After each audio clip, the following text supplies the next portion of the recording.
সর্বকালের সর্বশ্রেষ্ঠ শোডাউন হয়েছে আজকে সচিবালয়ে। এই কথাটা কি সত্যি? তাহলে জোরে একটা হাততালি হোক যারা আজকে, যে সকল ভাইয়েরা আজকে আমাদের সাথে সঙ্গ দিয়েছেন, আমাদের সাথে সময় দিয়েছেন, আমাদের এই আন্দোলনকে সবল করার জন্য নিচে নেমে এসেছিলেন, তাদেরকে আমাদের এই ঐক্য ফোরাম তথা সমগ্র 18 লক্ষ কর্মচারী পক্ষ থেকে অভিনন্দন এবং শুভেচ্ছা এবং ধন্যবাদ জ্ঞাপন করছে।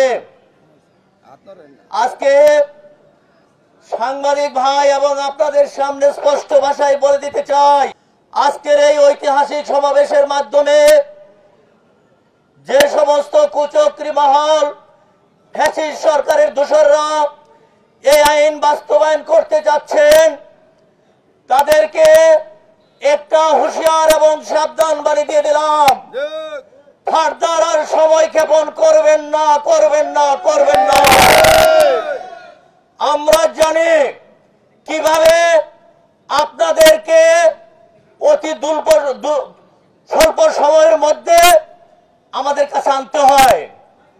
আমরা অভিন্ন নিয়োগ বিধি 2 ঘন্টায় বারণ করেছি না, বন্ধ করেছি না? আমাদের এই ভদ্রতা, আমাদের এই সরলতা, আমাদের এই শৃঙ্খলা, আপনারা কখনোই আমাদের সরলতা ভাববেন না, দুর্বলতা ভাববেন না। ভাববেন যে কোনো সময়, যে কোনো মুহূর্তে এই সচিবালয়ে জনবিস্ফোরণ ঘটবে, আপনারা কল্পনা করতে পারবেন না। আমরা আজকে আমাদের কাছে খবর আছে, পরিকল্পনা মন্ত্রণালয়ে বিশাল বড় শোডাউন হয়েছে। ইতিমধ্যে কালকে আমাদের বিভিন্ন অধিদপ্তর, ডিসি অফিস, আরো যে সমস্ত কার্যালয় আছে, সে সমস্ত নেতৃবৃন্দের সাথে কালকে আমাদের দীর্ঘ 4 ঘন্টা ব্যাপী সভা হয়েছে। আমরা ইনশাল্লাহ আগামীকালে কর্মসূচি ঘোষণা করব। এখন তার ফাঁকে আমি বলে দিতে চাই, আমাদের বাহিরের সংযোগ আরো বৃদ্ধি পাবে এবং সচিবালয়ে যারা আজকে আমাদের সাথে সঙ্গ দিতে পারেন নাই, আশা করি আগামীকাল আপনারা এই ভুলটা করবেন না। আমাকে অনেক ভাইরা ফোন করে বলেন, ইউনিফর্ম আছে কেউ, সিভিলে আছে কেউ, তারা অনেক কাকুতি মিনতি করে বলে, ভাই আপনাদের উপর যদি 1 ঘা যায়, আমাদের উপর 10 ঘা যাবে, আপনারা শক্তভাবে দাঁড়ান। তাহলে কি আমাদের অস্তিত্বের লড়াই থেকে কি আমরা ফিরে যাব? আমরা শক্ত কর্মসূচি দিব এবং আমরা ঘন্টা বেঁধে কর্মসূচি দিব। আজকে এই মুহূর্ত পর্যন্ত আমি, বাদিউল ভাই, নজরুল ভাই, আমরা কোনো ইনফরমেশন পাইনি সরকার কি করতে যাচ্ছে। তবে আনঅফিশিয়ালি আমি একটা খবর পেয়েছি কালকে, যে তারা সংশোধনের কথা ভাবছে। ইম্পসিবল! কোন সংশোধন হবে না, কোন সংশোধন মানব না। আমরা বাতিল চাই, বাতিল চাই, বাতিল চাই।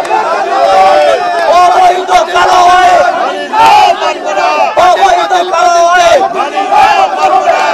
এরপর আমরা কালকের কর্মসূচির পরে আমরা এমন কর্মসূচি দিতে পারি, আমরা বেছে বেছে যে সমস্ত কর্মকর্তা এর সাথে জড়িত তাদের ফ্লোরে অবস্থান ধর্মঘট দিতে পারি। সেটা একটু ধৈর্য ধরতে হবে।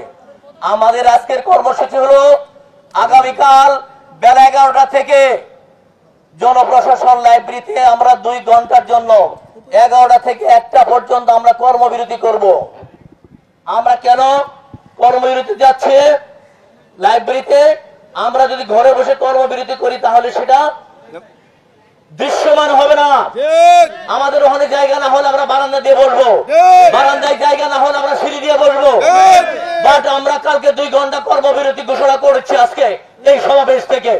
আপনারা এটা পালন করতে রাজি আছেন? কালকে 11টায় আমরা লাইব্রেরিতে, জনপ্রশাসন লাইব্রেরিতে বসবো, বারান্দায় বসবো, সিঁড়ি দিয়ে বসবো, 2 ঘন্টা কর্মবিরতি করব। নামাজের সময় আমরা যে সবাই মসজিদে ঢুকবো ইনশাল্লাহ। আপনারা মনে রাখবেন 11টা থেকে 1টা পর্যন্ত আমাদের কর্মবিরতি। আমরা সবাই এই কর্মবিরতি অংশগ্রহণ করবো।